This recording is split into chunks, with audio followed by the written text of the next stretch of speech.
অচিনাক্ত দুষ্কৃতিকাৰীৰ দ্বাৰা Lahorijan railway gang Kali মন্দিৰৰ লণ্ডভণ্ড কৰাক লৈ খটখটি বোকাজান মহকুমা আৰক্ষী বিষয়াৰ উপস্থিতিত শান্তি সমিতি গঠন।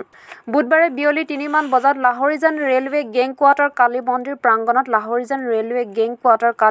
প্ৰাংগণত যোৱা 30 ডিচেম্বৰ নিশা কোনো অচিনাক্ত দুষ্কৃতিকাৰীয়ে মা কালী মন্দিৰ লণ্ডভণ্ড কৰাৰ বিষয় লৈ আজি বোকাজান মহকুমা আৰক্ষী বিষয়া ৰুস্তম ৰাজ ব্ৰহ্মৰ উপস্থিতিত শান্তি আলোচনা হয়। উপস্থিত থাকে খটখটি থানা ভাৰপ্ৰাপ্ত আৰক্ষী বিষয়া অচি ৰমেন বৰদলৈ লগতে উপ পৰিদৰ্শক দীপক লাহন, স্বৰ্মধন স্বৰ্গীয়াৰী, খটখটি থানাৰ উপদেষ্টা সমিতিৰ সভাপতি সুৰেশ সিং, সম্পাদক মানিক সিং, লগতে মুছলিম ছাত্ৰ সন্থা অসম কাৰ্বি আংলং জিলা সমিতিৰ সভাপতি মইনুল হুছেইন, উজাক শান্তি সমিতিৰ সম্পাদক বিষ্ণুগিৰি লাহৰীজান আৰু দুদু কলনীৰ গাঁওৰক্ষী বাহিনীৰ সদস্যসকল অন্যান্য বিষয়ববীয়া সকলো উপস্থিত থাকে।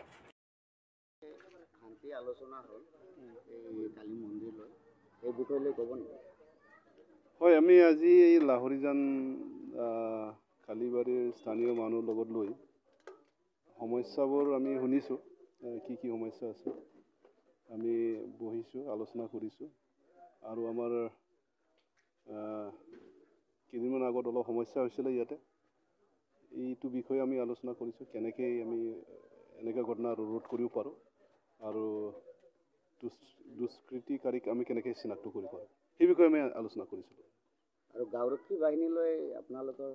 হয়, আমি গাঁওৰক্ষী বাহিনীৰ আমি মোতায়েন আমি আলোচনা কৰিছোঁ আৰু কিছুমান গাঁওৰক্ষী বাহিনী আছে অলপ ইনএক্টিভ হৈ আছে, এইটো আমি আলোচনা কৰিছোঁ। আমি আগলৈ আমি ৰিপৰ্টটো দিম, ৰিচাফল যদি কৰিব লাগে কৰিম। তাৰপিছত গাঁওৰক্ষী বাহিনী ইয়াত দৰকাৰ পৰিছে, তো সেইটোও আমি আলোচনা কৰিছোঁ আৰু নতুনকৈ আমি ইয়াতে গঠন কৰিম। আৰু পেট্ৰলিঙৰ কথা কৈছে তেওঁলোকে, পেট্ৰলিং আমি বঢ়াই দিয়াৰ ব্যৱস্থা কৰিছোঁ। Thank U.